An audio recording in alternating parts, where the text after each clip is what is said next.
नमस्कार, मी जान्हवी सावंत. गुरु किल्ली यशाची मध्ये आपलं स्वागत आहे. मंडळी, आपल्या घरामध्ये एक ऊर्जा असते. ही ऊर्जा आपल्या नातेसंबंधावर, मनस्थितीवर, झोपेवर आणि संपूर्ण आयुष्यावर किती मोठा प्रभाव टाकते हे अनेकांना माहिती नसतं. विशेषतः बेडरूम, कारण ती घरातली सर्वात संवेदनशील आणि भावनिक जागा मानली जाते. इथे आपण विश्रांती घेतो, विचार करतो, मन मोकळं करतो आणि दाम्पत्य म्हणून नातं अधिक मजबूत केलं जातं. आणि म्हणूनच आज आपण घरातील ऊर्जेचं रहस्य, बेडरूम वास्तू या विषयावरती बोलणार आहोत आणि यावर मार्गदर्शन करणार आहेत आचार्य सुनील कुमार. आचार्यजी, कार्यक्रमात खूप खूप स्वागत. खूप खूप धन्यवाद, खूप खूप आशीर्वाद.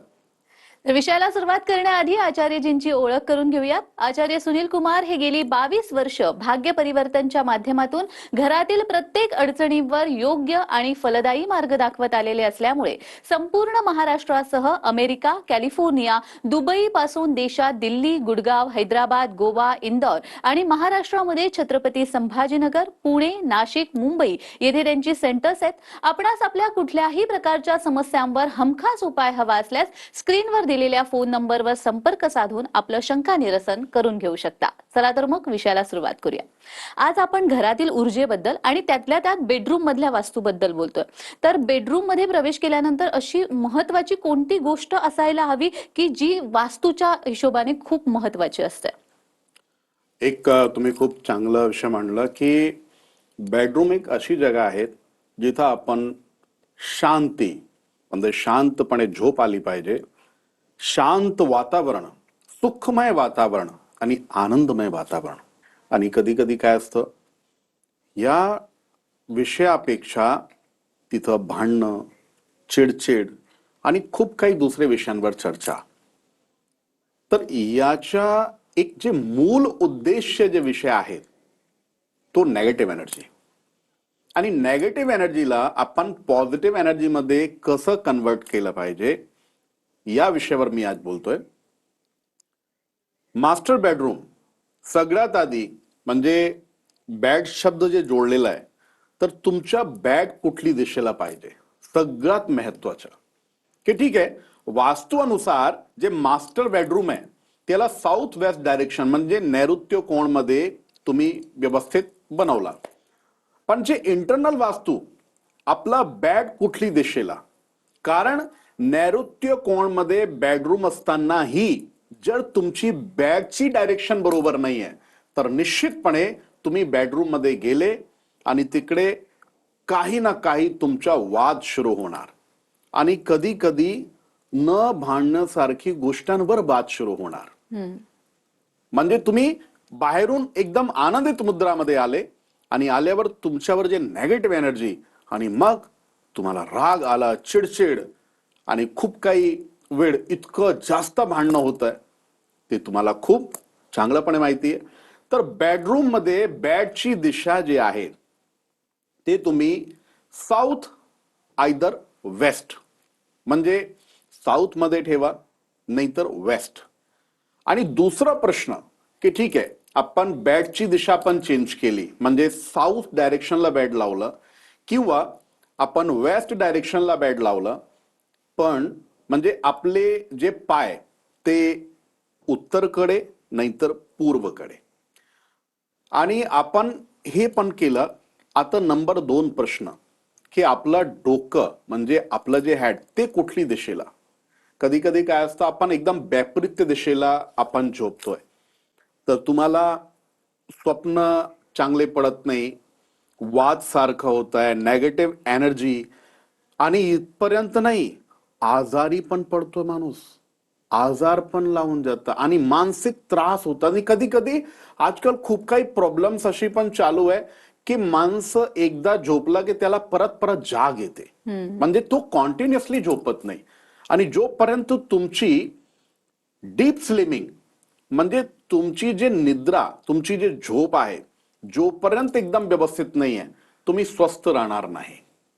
जेवण जर कमी केला पण झोप जर बरोबर नाही तुम्हाला आली तर निश्चितपणे तुम्ही आजारी पडणार.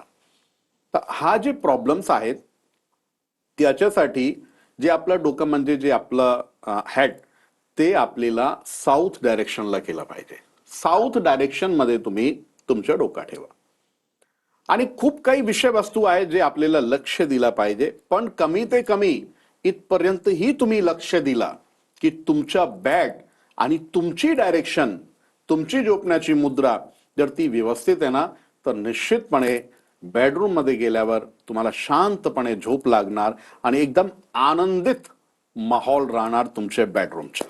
अगदीच, म्हणजे जसं तुम्ही म्हणालात तसं सगळ्यात पहिल्यांदा आपण बेडरूम मध्ये गेलो की तिथे बेड कोणत्या दिशेला आहे हे सगळ्यात जास्त महत्वाचं आहे. त्यावरूनच मला आणखी एक विचारावंसं वाटतं, ते म्हणजे बेडवरती बेडशीट कोणत्या रंगाची असली पाहिजे. हो, ज्योतिषशास्त्रमध्ये रंगांच्या बडा म्हणजे खूप मोठा महत्व आहेत. आणि खूप काही लोक तर काय करतात, आपला लकी कलर आणि लकी कलर अनुसार म्हणजे रंगानुसार गाडी घेताय, रंगानुसार खूप काही काम करताय. पण जिथं तुम्ही सगळ्यात जास्त तुम्ही वेळ देताय, म्हणजे कमी ते कमी 7-8 तास तुम्ही ज्या बेडवर तुम्ही झोपताय ते बेडशीट, त्याचा रंग निश्चितपणे लक्ष आपला गेला पाहिजे. तर त्यासाठी मी तुम्हाला सांगतो, कधी डार्क कलर जास्त वापरायचे नाही. म्हणजे ब्लॅक, ब्ल्यू, ब्राऊन यासारखे कलर तुम्ही वापरू नका. लाईट कलर, हलके कलर तुम्हाला घ्यायचं. तुम्ही पिंक कलर घ्या, तुम्ही व्हाईट कलर घ्या, आयव्हरी कलर घ्या. यासारखे जे रंग आहेत ते तुमच्या आयुष्यात खूप चांगला आनंद तुम्हाला देत आहे, हॅपीनेस वाटते. स्वप्न कधी तुम्हाला असे वाईट स्वप्न तुम्हाला पडत नाही, तुम्ही स्वप्नात घाबरत नाही. खूप काही लोकांना स्वप्नात असे असे स्वप्न येतात की त्यांना जागच येत नाही. म्हणजे ते स्वप्नमध्ये घाबरून त्यांना खूप काही प्रॉब्लेम्स होऊन जातात. तर आपल्याला ह्या छोटे छोटे गोष्टींवर 100% आपलं लक्ष गेलाच पाहिजे. आणि खूप काही लोकांना जे मानसिक त्रास, मानसिक आजार, कारण की त्यांची जे सुषुप्ती नाडी आहे, ते सुषुप्ती नाडी झोपतानाही ती जागृत राहते. आणि मग ते स्वप्न बघणार, कधी त्यांच्या डोक्यात खूप काही विचार येणार, ओव्हर थिंकिंग, जे नाही झाला त्याबद्दल ते विचार जास्त करताय. म्हणजे जे काही प्रेझेंट कंडिशन आहे ते प्रेझेंट मध्ये कधीच राहत नाही. जे नाही आहे त्याबद्दल जास्त विचार करताय, आणि जे त्यांच्याकडे 1-1.5-2 वर्ष नंतर जे वस्तू येणार त्याबद्दल ते जास्त विचार करताय. म्हणून मी तुम्हाला सांगतो, या छोटी छोटी गोष्टींवर जर आपण लक्ष दिला ना, तर निश्चितपणे आपला संसार खूप चांगला आणि आनंदपणे चालणार. अगदीच, म्हणजे बेडरूम मध्ये कोणत्या रंगाची बेडशीट असायला हवी हे तुम्ही सांगितलात. मला खरं तर बेडरूम वास्तूविषयी अजूनही जाणून घ्यायचं आहे, मात्र प्रेक्षकांचे फोन यायला लागलेले आहेत. मुंबईहून राहुल आपल्याशी जोडले गेलेले आहेत. राहुल, माझा आवाज येत असेल तर तुमचा प्रश्न विचारा. हा, माझ्या पत्नीचं नाव नाव सांगा बेटा. माझं नाव गोपाल राहुल. आणि पत्नीचं? संगीता गोपाल राहुल. अच्छा, तुम्हाला तुमच्याबद्दल माहिती घ्यायची, पत्नीबद्दल? पत्नी बदल घ्यायची आहे. ठीक आहे, जन्मतारीख सांगा त्यांच्या. 13/12/72. हा, आणि जन्म वेळ माहिती आहे बेटा? जन्म वेळ नाही माहिती आहे. ठीक आहे, आणि जन्म ठिकाण? जन्म ठिकाण मुंबई आहे, जोगेश्वरी. ठीक आहे. 1 ते 9 पर्यंत कोणताही एक अंक बोला तुम्ही. 7. आता अंकशास्त्रानुसार आणि चंद्र कुंडली अनुसार तुम्हाला एक विषय सांगतो. यांच्या स्वास्थ्य म्हणजे आरोग्य बद्दल खूप जास्त प्रॉब्लेम आहे. म्हणजे त्यांच्या जे आयुष्य आहे ते तर खूप चांगलं आहे, पण त्याच्यामध्ये जे आजार, तर त्यांना असं काही आजार लावू शकतो ज्याच्यामुळे एक अकालिक मृत्यूची भीती वाटते.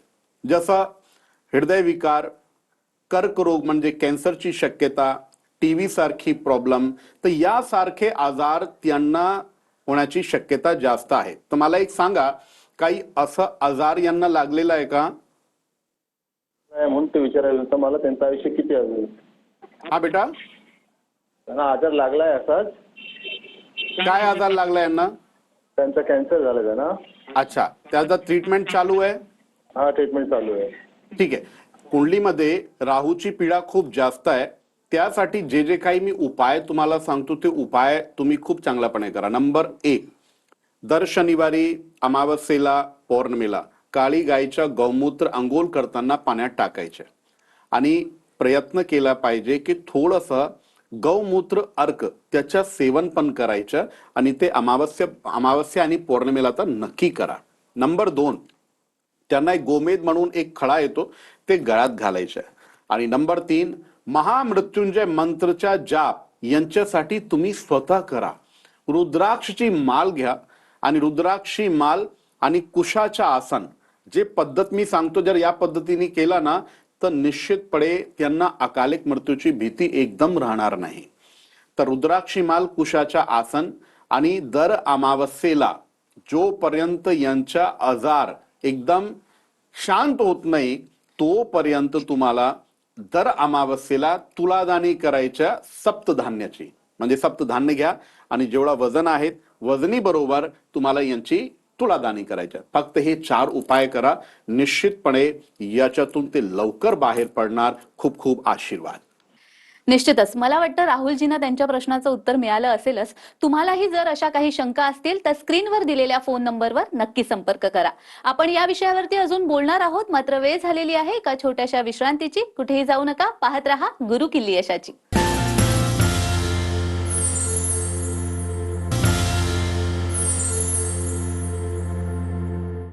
विश्रांतीनंतर सर्वांचं पुन्हा एकदा स्वागत आहे. आज आपण घरातील ऊर्जेचं रहस्य, बेडरूम वास्तू या विषयावरती बोलतो आणि आपल्याला मार्गदर्शन करतायत आचार्य सुनील कुमार. आचार्यजी, आपण बेडशीटचा रंग बघितला, बेड कोणत्या दिशेला हवा हेही पाहिलं, पण बेडरूम मध्ये लॅम्प कुठे असायला हवा? हा खूप महत्वाचा तुम्ही प्रश्न केलाय. मी तुम्हाला सांगू इच्छितो, खूप काही लोकांना असं वाटतं की अग्निकोण जे आहे ते अग्निकोणमध्ये आपण लॅम्प किंवा काही जे लाइटिंग प्रोडक्ट्स जे आहेत ते आपल्याला अग्निकोणमध्ये ठेवायचे. पण इथं थोडासा चेंज आहे, ते तुम्ही लक्ष ठेवा. आणि जर तुम्ही पण हा चूक जर केली असेल तर त्याच्यामध्ये तुम्हाला चेंज केला पाहिजे. बेडरूम मध्ये तुम्हाला जे लॅम्प ठेवायचे त्याची एक्झॅक्ट डायरेक्शन जे आहे तो ईशान्य कोण म्हणजे नॉर्थ ईस्ट. नॉर्थ ईस्ट मध्ये जर तुम्ही लॅम्प ठेवला ना तर तिथे थोडेफार जे स्पिरिच्युअल व्हायब्रेशन्स म्हणजे आपल्याला बेडरूम मध्ये थोडेफार स्पिरिच्युअल व्हायब्रेशन्स पण पाहिजे. आजकाल नवरा बायकोंमध्ये एक विषय खूप कमी होत चाललेला आहे, तो काय? रेस्पेक्ट. म्हणजे इगो एवढा जास्त आहे ना, त्या इगोस्टिक मुळे लोकांचे संबंध खराब होत आहे. आणि तुझ्या आणि माझ्या म्हणजे हा प्रकरण खूप जास्त वाढलेला आहे. तुझे घरचे लोक, माझे घरचे लोक, तुझे लोकांनी असं केलं आणि माझे घरचे लोकांनी असं केलं. तर हा जे प्रकरण आहे ना जे खूप वाढत चाललेलं आहे, जर त्या विषयावर आपल्याला जर थांब लागले पाहिजे तर त्यासाठी तुम्ही जे लॅम्प आहे ना, लॅम्प तुम्ही नॉर्थ ईस्टला ठेवा. तर तिथे थोडेफार स्पिरिच्युअल व्हायब्रेशन्स क्रिएट होणार आणि स्पिरिच्युअल व्हायब्रेशन्स वाढले ना तर मान सन्मान वाढतो. म्हणजे नवरा बायकोंमध्ये दोघांमध्ये एकमेकाशी एक प्रेम तर आहे पण त्याच्यासोबत सन्मान, रेस्पेक्ट. कारण की जे स्त्री आहेत त्याला आपण ग्रहलक्ष्मी म्हणतोय. तर ग्रहलक्ष्मी म्हणजे सारखी देवी. आणि तसंच जे पुरुष आहेत तर त्याला पण आपण देव सारखा मानतो. म्हणजे एकमेकाशी एक सन्मानचा सिस्टम, सन्मानची व्यवस्था ते नक्की पाहिजे. जर असं जीवन आपलं व्यवस्थित झालं तर निश्चितपणे त्याच्यामध्ये खूप लांब हा आयुष्य चालणार आणि निश्चिंतपणे म्हणजे त्या आयुष्यात आनंद जास्त राहणार. अपेक्षा की भांडणे आणि जे चिडचिडपणा आणि जे अशांतता आहे तेच राहणार. निश्चितच. आचार्यजी, आपण या विषयावरती अजून बोलणार आहोत, मात्र प्रेक्षकांमधून फोन आलेला आहे. तुकाराम पाटील कल्याणहून आपल्याशी जोडले गेलेले आहेत. तुकारामजी, माझा आवाज येत असेल तर तुमचा प्रश्न विचारा. आवाज येतो. बोला. जन्मतारीख सांगा बेटा. 1/7/54. जन्मवेळ माहिती आहे? जन्म वेळ काय नाही हो साहेब माहिती. अच्छा. आणि जन्म ठिकाण? बोरगाव. अच्छा. 1 ते 9 पर्यंत एक कोणताही अंक बोला तुम्ही. 9 पर्यंत. 9.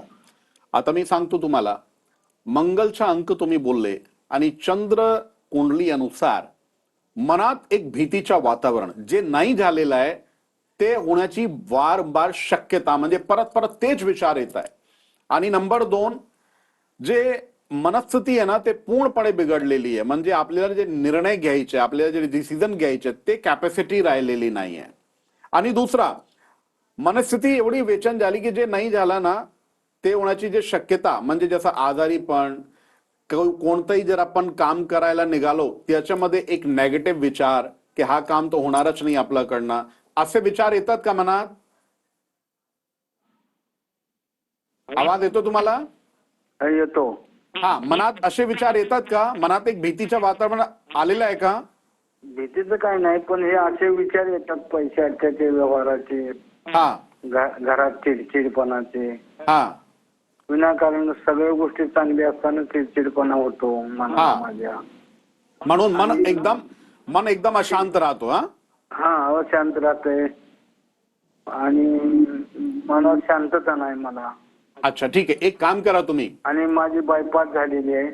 हो, 2-4 दिवस झाला. ओके ओके, 2-4 दिवसापासून ते तुमची जे मिसेस आहे ते पण आजारी पडली.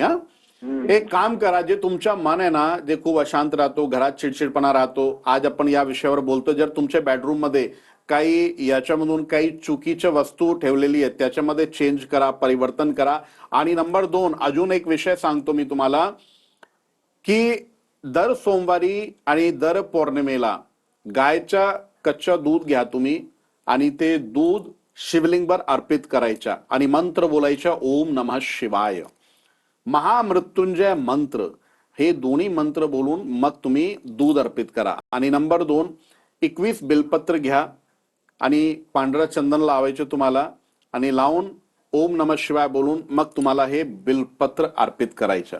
आणि नंबर 3, दर पौर्णिमेला चंद्रदेवाला दुधाने अर्घ द्यायचं तुम्हाला. आणि एक आपण छायादान म्हणतो. छायादान म्हणजे काय? एक ताट घ्या, त्याच्यामध्ये दूध भरायचं, दूध भरून ठेवायचं आणि त्याच्यामध्ये आपलं तोंड बघा तुम्ही आणि सकाळी सकाळी या दूधला तुम्ही झाडमध्ये अर्पित करा. हे जे उपाय आहे ना, असं केलं तर मन पण शांत राहणार. घरी जसं तुमच्या कधी कुणाला आजार, कधी कुणाला आजार, आता तुम्ही सांगताय की मिसेस पण आजारी पडली, ते पण आजारी पडणार नाही. आणि मन शांत झाला, चिडचिडपणा कमी झाला तर निश्चितपणे घरात आर्थिक स्थिती ते अजून मजबूत राहणार. तुम्हाला काहीही प्रॉब्लेम होणार नाही अर्थसंबंधी. खूप खूप आशीर्वाद. अगदीच, मला वाटतं तुकारामजींना त्यांच्या प्रश्नाचं उत्तर मिळालं असेलच. तुम्हालाही जर अशा काही शंका असतील तर स्क्रीनवर दिलेल्या फोन नंबरवर नक्की संपर्क करा. आचार्यजी, बेडरूम मध्ये आपण महत्वाच्या ज्या गोष्टी बघतो त्याच्यामध्ये मिरर येतो, आरसा, आणि दुसरं म्हणजे घड्याळ वेळेसाठी आपण लावतो, तर त्यांची नेमकी दिशा कोणती असली पाहिजे? हो, हा पण एक खूप महत्वाचा प्रश्न आहे. आणि जे तुम्ही मिरर लावता तो खूप काही लोक जेव्हा उठताय ना, तो उठताना ते स्वतःला मिरर मध्ये पाहतात, तर हा एकदम चुकीचा आहे. म्हणजे कधीच समोर, बॅटच्या समोर मिरर एकदम नको आहे. नाहीतर नेगेटिव्ह ऊर्जा इतकी जास्त वाढणार की त्याचे परिणाम तुमच्या दाम्पत्य आयुष्यावर निश्चितपणे होणार. त्याची एक एक्झॅक्ट डायरेक्शन जे आहे ते नॉर्थ म्हणजे उत्तर, नाहीतर पूर्व. उत्तर दिशेकडे लावा तुम्ही. आणि उत्तर दिशेकडे जर लावला ना तर निश्चितपणे स्त्री जेव्हा शृंगार करते तर साक्षात मा लक्ष्मीच्या प्रारूप त्याच्यामध्ये राहतो. तर त्याची दिशा उत्तर आहे. पण खूप काही वेळ असं बघितलेलं आहे की तुमच्या स्वतःच्या प्रतिबिंब उठताना स्वतःला तुम्ही पाहताय, तर हा एकदम चुकीचा. जर असं तुम्ही केलेलं आहे त्याची डायरेक्शन एकदम बदलली पाहिजे. अगदीच. बऱ्याच वेळा आपण असं बघतो की पती पत्नीमध्ये वाद होतात, बेडरूम मध्ये निगेटिव्ह एनर्जी वाटते. मग अशा वेळेला अगदी असं होतं की मॅटर डिवोर्स पर्यंत सुद्धा जातात. मग बेडरूम मधले अशी काही वास्तूमध्ये रचना जी आहे त्याच्यामध्ये बदल केल्याने या सगळ्या गोष्टीमध्ये परिणाम होऊ शकतो का, फरक पडू शकतो का? हो, खूप फरक पडू शकतो. कारण की आज हा जे पूर्ण जग आहेत ना तो एनर्जीवर डिपेंड आहे. म्हणजे जर एनर्जी चांगली आहे तर तुम्ही तिकडे खूप जास्त वेळ तुम्ही देताय आणि तुम्हाला हे कळत नाही की असं हा वेळ कसं निघून गेला. आणि कधी कधी एक एक मिनिट माणसाला असं वाटतो की जसं 10 तास. आणि बोर होत आहे माणसं, एकमेकाला बेअर करत नाही, सहन होत नाही, काही बोलले की चिडचिडपणा सुरू. हे सगळं काय आहे? ऊर्जा. नकारात्मक ऊर्जा जर वाढलेली आहे तर निश्चितपणे यासारखे प्रॉब्लेम्स जास्त येणार. आणि सकारात्मक ऊर्जा जर वाढली तर तुमच्या जर भांडणं बाहेर झाला, बेडरूमच्या बाहेर तुमचे भांडणं झाले, पर बेडरूम मध्ये प्रवेश करताना तुमचा जे राग आहे ना ते एकदम शांत पडणार. पॉझिटिव्ह व्हायब्रेशन जर वाढली तर त्यासाठी 2-3 विषयावर थोडासा जास्त विचार केला पाहिजे. नंबर 1, जे आपली विंडो आहे ना, ते विंडोची जे डायरेक्शन आहे, तर तिथून काय जे तुम्हाला हवा वगैरे येते ती तिथून येते. ते नॉर्थ म्हणजे उत्तर आणि पूर्व.